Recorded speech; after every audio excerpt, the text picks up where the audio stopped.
ಮಾನ್ಯ ಸಭಾಧ್ಯಕ್ಷರೇ, ಗೌರವಾನ್ವಿತ ಮುಖ್ಯಮಂತ್ರಿಗಳು, ಹಣಕಾಸಿನ ಸಚಿವರು ಮಂಡಿಸಿರ್ತಕ್ಕಂಥ ಬಜೆಟಿನ ಮೇಲೆ ಚರ್ಚೆ ಮಾಡೋದಕ್ಕೆ ಅವಕಾಶ ಮಾಡಿಕೊಟ್ಟಿರ್ತಕ್ಕಂಥ ತಮಗೆ ವಂದನೆಯನ್ನ ಸಲ್ಲಿಸ್ತಾ, ಇತ್ತೀಚೆಗೆ ಹಣಕಾಸಿನ ಸಚಿವರು ಮಂಡನೆ ಮಾಡಿರ್ತಕ್ಕಂಥ ಬಜೆಟ್ ಅನ್ನ ಅವಲೋಕನ ಮಾಡಿದರೆ ಗೊತ್ತಾಗ್ತದೆ, ಈ ಬಜೆಟ್ನಿಂದಾಗಿ ರಾಜ್ಯದ ಯಾವುದೇ ವರ್ಗದ ಜನರಿಗೆ ಸಂತೃಪ್ತಿ ತಂದಿಲ್ಲ ಅಂತಕ್ಕಂಥದ್ದು ಸ್ಪಷ್ಟ. ಈ ನಾಡಿನಲ್ಲಿರ್ತಕ್ಕಂಥ ಕೃಷಿಕರು ಇರ್ಬೋದು, ಬಡವರಿರ್ಬೋದು, ಮಹಿಳೆಯರಿರ್ಬೋದು, ಯುವಕರು ಯಾರಿಗೂ ಸಹ ಈ ಬಜೆಟ್ ಒಂದು ರೀತಿ ನಿರಾಸೆಯನ್ನ ತಂದಿದೆ ಅನ್ನೋದನ್ನ ಈ ಸಂದರ್ಭ ಹೇಳೋದಕ್ಕೆ ಇಚ್ಛೆಪಡ್ತೇನೆ.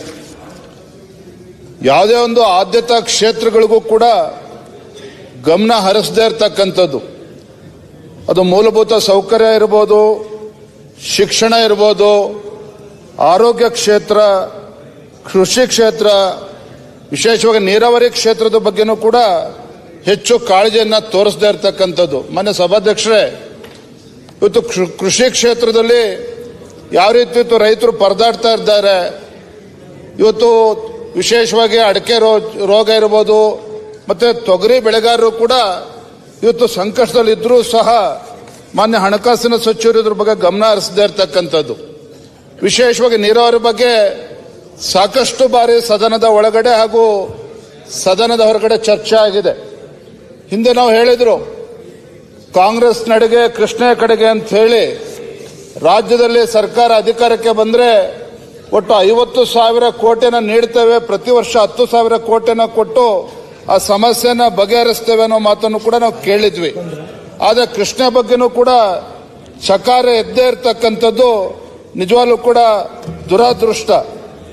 ಇವತ್ತು ರಾಜ್ಯದಲ್ಲಿ ಮಾನ್ಯ ಸಭಾಧ್ಯಕ್ಷ, ಒಂದ್ ಕಡೆ ರಾಜ್ಯದಲ್ಲಿ ಈ ಸರ್ಕಾರ ಬಂದಾಗಿನಿಂದ ಅಭಿವೃದ್ಧಿ ಅಂತಕ್ಕಂಥದ್ದು ಮರೀಚಿಕೆ ಆದರೆ, ಇವತ್ತು ಬೆಲೆ ಏರಿಕೆ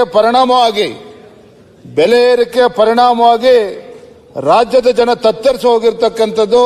ಇವತ್ತು ನಾವೆಲ್ಲರೂ ಕೂಡ ಅವರ ಜೀವನದ ಮೇಲೆ ಒಂದು ರೀತಿ ಬರೆ ಎಳಿತಕ್ಕಂಥ ಕೆಲಸ ಇವತ್ತು ರಾಜ್ಯ ಸರ್ಕಾರ ಮಾಡಿದೆ ಅನ್ನೋದು ಈ ಬಜೆಟ್ನಲ್ಲಿ ಸ್ಪಷ್ಟವಾಗಿ ಗೋಚರ ಆಗ್ತದೆ. ಮತ್ತೊಂದು ಕಡೆ ರಾಯರೆಡ್ಡಿ ಅವರೇ, ಮುಖ್ಯಮಂತ್ರಿ ಇಲ್ಲ, ನೀವು ಮುಖ್ಯಮಂತ್ರಿ ಆರ್ಥಿಕ ಸಲಹೆಗಾರರು, ತಾವು ಕೂತ್ ಕೇಳ್ಬೇಕಲ್ಲ. ಅಟ್ಲೀಸ್ಟ್ ಯೂಪಿ ಇದೆ, ಕರೆಕ್ಟ್, ನೀವು ಅದ್ರ ಬೇಕಲ್ಲ. Your part of the budget. ಪರಿಸ್ಥಿತಿ ಎಲ್ಲಿಗೆ ಬಂದ್ಬಿಟ್ಟಿದೆ ಅಂತ ಹೇಳಿದ್ರೆ, ಹಣಕಾಸಿನ ಮುಂಗಟ್ಟಿನಿಂದ ಇವತ್ತು ವಿಶ್ವವಿದ್ಯಾನಿಲಯಗಳನ್ನು ಕೂಡ ಮುಚ್ಚಿ ಹಾಕ್ತಕ್ಕಂಥ ಪರಿಸ್ಥಿತಿ ಇವತ್ತು ರಾಜ್ಯ ಸರ್ಕಾರ ರಾಜ್ಯದಲ್ಲಿ ಬಂದು ನಿಂತಿದೆ ಅಂತಕ್ಕಂಥದ್ದು ಇವತ್ತು ದುರ್ದೈವ. ಇವತ್ತು ಶಿಕ್ಷಣ ಕ್ಷೇತ್ರಕ್ಕೆ ಯಾವುದೇ ಒಂದು ಆದ್ಯತೆ ನೀಡದೇ ಇರತಕ್ಕಂಥದ್ದು. ಮಾನ್ಯ ಸಭಾಧ್ಯಕ್ಷರೇ, ಇವತ್ತು ಉನ್ನತ ಕ್ಷೇತ್ರಕ್ಕೂ ಕೂಡ ಹೆಚ್ಚು ಗಮನ ಕೊಡದೇ ಇರತಕ್ಕಂಥದ್ದು. ಇವತ್ತು ಪ್ಯೂರ್ ಸೈನ್ಸ್ ಬಗ್ಗೆ ಹೆಚ್ಚು ಚರ್ಚೆ ಆಗಿಲ್ಲ. ಇವತ್ತು ಚೈನಾ ಅಂತಕ್ಕಂಥ ದೇಶ ಪ್ರತಿ ವರ್ಷವೂ ಕೂಡ 1,500ಕ್ಕೂ ಹೆಚ್ಚು ಇವತ್ತು ಸೈಂಟಿಸ್ಟ್ಗಳು ಇವತ್ತು ಬರ್ತಾ ಇದ್ದಾರೆ. ಆ ರೀತಿ ಇವತ್ತು ನಮ್ಮ ರಾಜ್ಯದಲ್ಲಿ, ಯಾಕಂದ್ರೆ ಶಿಕ್ಷಣ ಕ್ಷೇತ್ರಕ್ಕೆ ಹೆಸರುವಾಸಿಯಾಗಿರ್ತಕ್ಕಂಥ ನಮ್ಮ ರಾಜ್ಯದಲ್ಲಿ ಇವತ್ತು ಪ್ಯೂರ್ ಸೈನ್ಸ್ಗೂ ಕೂಡ ಹೆಚ್ಚು ಗಮನ ಕೊಡದೇ ಇರತಕ್ಕಂಥದ್ದು ಇವತ್ತು ರಾಜ್ಯ ಸರ್ಕಾರದ ಗಮನಕ್ಕೆ ಸಂದರ್ಭ ತರೋದಕ್ಕೆ ಇಚ್ಛಪಡ್ತೇನೆ.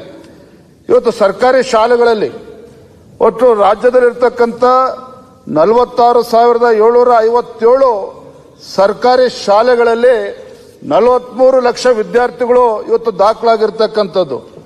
ಅದರ ಜೊತೆಲಿ ಇವತ್ತು ಖಾಸಗಿ ಶಾಲೆಗಳಲ್ಲಿ 16,450 ಖಾಸಗಿ ಶಾಲೆಗಳಲ್ಲಿ 47 ಲಕ್ಷ ವಿದ್ಯಾರ್ಥಿಗಳಿದ್ದಾರೆ. ಒಂದು ಕಡೆ 46,000 ಚಿಲ್ಲರೆ ಸರ್ಕಾರಿ ಶಾಲೆಗಳಲ್ಲಿ 43 ಲಕ್ಷ ವಿದ್ಯಾರ್ಥಿಗಳಿದ್ರೆ, ಇವತ್ತು 16,450 ಖಾಸಗಿ ಶಾಲೆಗಳಲ್ಲಿ 47 ಲಕ್ಷ ವಿದ್ಯಾರ್ಥಿಗಳು ದಾಖಲಾಗಿದ್ದಾರೆ ಅಂತ ಹೇಳಿದ್ರೆ, ಇವತ್ತು ಈ ಕ್ಷೇತ್ರದಲ್ಲಿ ಸರ್ಕಾರ ಗಮನ ಯಾವ ರೀತಿ ಹರಿಸ್ತಾ ಇದೆ, ಇದರ ಬಗ್ಗೆನೂ ಕೂಡ ಚರ್ಚೆ ಹೆಚ್ಚು ಅವಶ್ಯಕತೆ ಇದೆ ಅನ್ನೋದನ್ನ ಈ ಸಂದರ್ಭದಲ್ಲಿ ನಾನು ಹೇಳೋದಕ್ಕೆ ಇಚ್ಛಪಡ್ತೇನೆ. ಇವತ್ತು ಅನೇಕ ವಿವಿಗಳಲ್ಲಿ ಸಾವಿರಾರು ಸಂಖ್ಯೆಯಲ್ಲಿ ಅರೆಕಾಲಿಕ ಉಪನ್ಯಾಸಕರಿದ್ದಾರೆ. ಒಂದು ಕಡೆ ಕಡಿಮೆ ವೇತನ, ಮತ್ತೊಂದು ಕಡೆ ಸೇವಾ ಭದ್ರತೆ ಇಲ್ಲದೇನೆ ಇವತ್ತು ಅವರು ಕೂಡ ಪರದಾಡ್ತಾ ಇರ್ತಕ್ಕಂಥದ್ದು ಕೂಡ ಈ ಸಂದರ್ಭದಲ್ಲಿ ಈ ಬಜೆಟ್ನಲ್ಲಿ ರಾಜ್ಯ ಸರ್ಕಾರ ಗಮನಿಸದೇ ಇರತಕ್ಕಂಥದ್ದು ದುರ್ದೈವ. ಇವತ್ತು ಪ್ರಾದೇಶಿಕ ಅಸಮತೋಲನದ ಬಗ್ಗೆ ಹೆಚ್ಚೆಚ್ಚು ಚರ್ಚೆ ಆಗಿದೆ. ಆದರೆ ಮಾನ್ಯ ಹಣಕಾಸಿನ ಸಚಿವರು ಆಗಿರ್ತಕ್ಕಂಥ ಮಾನ್ಯ ಮುಖ್ಯಮಂತ್ರಿಗಳು ಉತ್ತರ ಕರ್ನಾಟಕದ ಒಂದು ಏನು ಪ್ರಾದೇಶಿಕ ಅಸಮಾನತೆಯ ಬಗ್ಗೆ ಹೆಚ್ಚು ಗಮನ ಹರಿಸದೇ ಇರತಕ್ಕಂಥದ್ದು ಕೂಡ ಇದು ದುರ್ದೈವ ಅಂತೇಳಿ ಸಂದರ್ಭ ಹೇಳೋದಕ್ಕೆ ಇಷ್ಟಪಡ್ತೇನೆ. ಮಾನ್ಯ ಸಭಾಧ್ಯಕ್ಷರೇ, ಇವತ್ತು ಒಂದೇ ಒಂದು ದಾಖಲೆ ಅಂತ ಹೇಳಿದ್ರೆ ವರ್ಷದಿಂದ ವರ್ಷಕ್ಕೆ, ಯಾಕೆಂತ ಹೇಳಿದ್ರೆ ಮಾನ್ಯ ಸಿದ್ದರಾಮಯ್ಯನವರು ತಮ್ಮ ಮೊದಲ ಬಜೆಟ್ 2004-2005ರಲ್ಲಿ ಮಂಡನೆ ಮಾಡಿದ್ರು. 2004-2005ರಲ್ಲಿ ಮಂಡನೆ ಮಾಡಿದಾಗ ಅವತ್ತಿನ ಬಜೆಟಿನ ಗಾತ್ರ ಅಂತ ಹೇಳಿದ್ರೆ ಸುಮಾರು 13-14 ಸಾವಿರ ಕೋಟಿ ಇತ್ತು. ಆದರೆ ಇವತ್ತು 94,000 crores. ಇವತ್ತು 16ನೇ ಬಜೆಟ್ ಅನ್ನ ಆ ಕಾಲದಲ್ಲಿ 13 ಸಾವಿರ ಕೋಟಿ ಬಜೆಟ್. ಇವತ್ತಿನ 16ನೇ ಬಜೆಟ್ ಅನ್ನ ಮಂಡನೆ ಮಾಡಿದ್ದಾರೆ. ಸುಮಾರು 4,16,000 ಕೋಟಿ.